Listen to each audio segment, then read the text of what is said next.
3 months pa lang si Sky, napansin ko na mapapaaga yung pagpapatubo ng ngipin niya. Madalas kasi nag-iiba yung ugali ng mga babies, pero yung kay baby kasi napapansin ko na parang kakaiba talaga. Kaya ang ginawa ko, nag-search ako kay Maring Google, so nakita ko doon na pwedeng sign yun ng kanyang pagngingipin. 5 months si baby dito sa video na ito at kung makikita ninyo, namamaga yung gilagid niya at parang may patubo na talaga ng ngipin. Iba-iba ang age ng mga baby kapag magpapatubo na ng ngipin, so nauna lang si baby at yung ilalim yung unang tutubuan. Yung mga pinsan niya kasi 1 o kaya naman 1.5 year bago pa sila tubuan ng ngipin. So sa case ni baby, maaga yung kanya. So ano nga ba yung mga nakita kong signs na magngingipin na talaga si baby?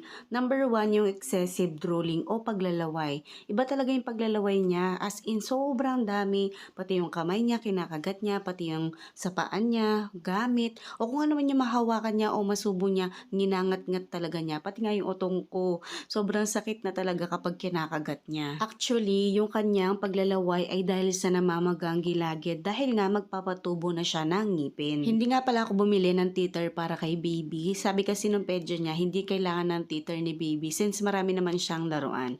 Makikita niyo na dito sa video na ito, sa clip na ito, na tumubo na nga yung ngipin ni baby. Hindi ko nga ganong pinapansin yung mga ngipin niya o yung pagpapatubo ng ngipin niya kasi sabi ng mga matatanda, wag daw silipin lagi para hindi maging maselan. Pero parang wala naman scientific evidence patungkol doon.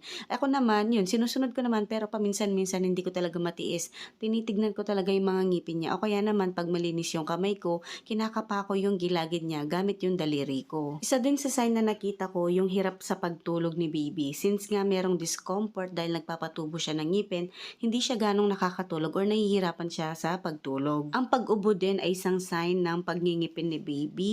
Pero yung ubo, dahil yon sa paglalaway niya, nasamid siya ng laway, o kaya naman nabulunan siya ng laway niya. Yung parang dry cup, ganun, pero hindi naman may plema. Isang sign din yung pag-ayaw ni baby sa dede. Alam niyo, kinakabahan ako dati kasi umaayaw siya sa dede. Dati gutom na siya pero ayaw pa din niya dahil pala yun sa pagngingipin niya. So merong discomfort. So pwede nyo ipa-check up para malaman ninyo o ma-sure ninyo kung nagngingipin na ba talaga si baby. 5 months si baby nung nakita ko na namamaga na talaga yung mga gilagid niya at patubo na yung mga ngipin niya.